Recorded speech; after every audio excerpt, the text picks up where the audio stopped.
Welcome to the video lecture for section 9.1. This is for MGF 1106. My name is Jorge Young. In 9.1, we're going to talk about lines, angles, and circles. So the objectives are to solve problems using the basic properties of geometric objects such as points, lines, and planes. We're going to work with fundamental properties of angles, and then we're going to go ahead and solve some problems involving the relationship among angles, arcs, and circles. So the first thing is Euclid defined a point which has no part. So a line has no breadth, and a plane has length and breadth only. So here we can see point A, and then we can also see the line, which is, we can call it line A, or we can call it something else. So just remember, a point has no dimensions. A line only has length as a dimension, and a plane has not only length, but also how wide is the plane. So a point on the line divides the line into three parts, the point and the two half lines. Now a ray is a half line with its endpoint included. So you can see A is a line, B is a half line, C is a ray, and then D will be a line segment. So a piece of a line joining two points and including the points is called a line segment. Now parallel lines lie on the same plane and have no points in common. And so let me give you an example. If you think of a room with four walls, one of the corners will be a point. The edge between a wall and the ceiling would be the line, and then one of the walls will be a plane. And so that's the best way to think about what's a oops, sorry about that. What's a line and a point and a plane. Now parallel lines lie on the same plane and have no points in common. Intersecting lines lie on the same plane and have a single point in common. Now, we're going to talk about angles. Two rays having a common endpoint form an angle. So we measure angles in units called degrees, and this symbol represents the word degrees. So you always have a terminal side, a vertex, and an initial side for an angle.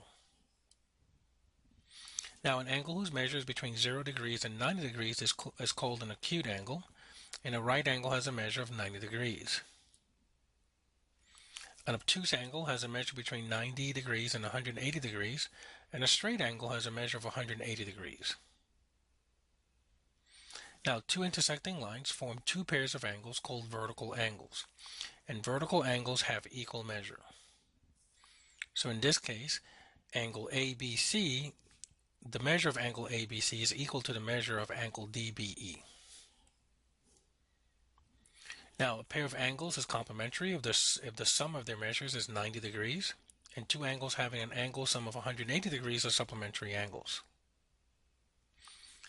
Now, two lines that intersect forming right angles are called perpendicular lines. If we intersect a pair of parallel lines with a third line called a transversal, we form 8 angles. So in here, these two lines are parallel, and this third line is what they call a transversal, and that in itself forms 8 angles. So here's some properties. Corresponding angles, angles 1 and 5 are corresponding angles. Corresponding angles have equal measures. Alternate interior angles, angles 3 and 6, alternate interior angles have equal measures. Alternate exterior angles, which is angles 1 and 8, have equal measure. And then interior angles on the same side of the transversal, such as angles 3 and 5, interior angles on the same side of transversal are supplementary angles, which means their sum is equal to 180 degrees. Now in this figure, assume that line L and M are parallel. Also assume that the measure of angle 1 is equal to 51 degrees and the measure of angle B is equal to 76 degrees. So we're going to find the measure of angle 9, and we're also going to find the measure of angle 2. Now, angles 8 and B are equal because they're corresponding angles. And so therefore, the measure of angle 8 is 76 degrees. So angle A, 8, and 9 form a straight line, so the measure of angle A, 8, and 9 is equal to 180 degrees. And therefore, the measure of angle 9 is equal to 53 degrees. Now, because interior angles on the same side of the transversal are supplementary, the measure of angle A plus the measure of angle 2 is equal to 180 degrees. So we can solve this algebraically, and we get that the measure of angle 2 is 129 degrees.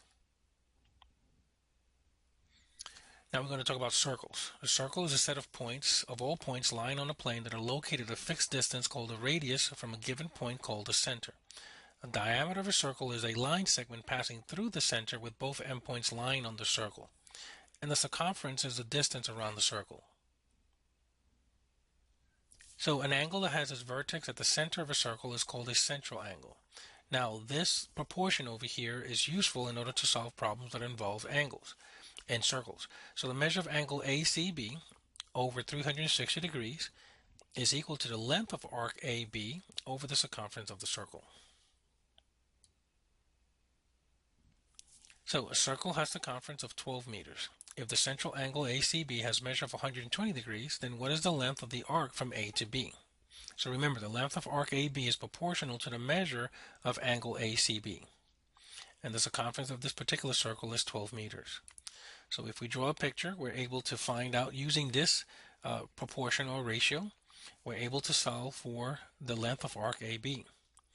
So we know that the circumference of the circle is 12. The measure of angle ACB is 120 degrees.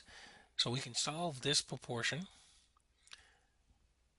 And then we get that the arc AB is equal to 1/3 times 12, which is 4 meters. And that's the end of section 9.1. Thank you.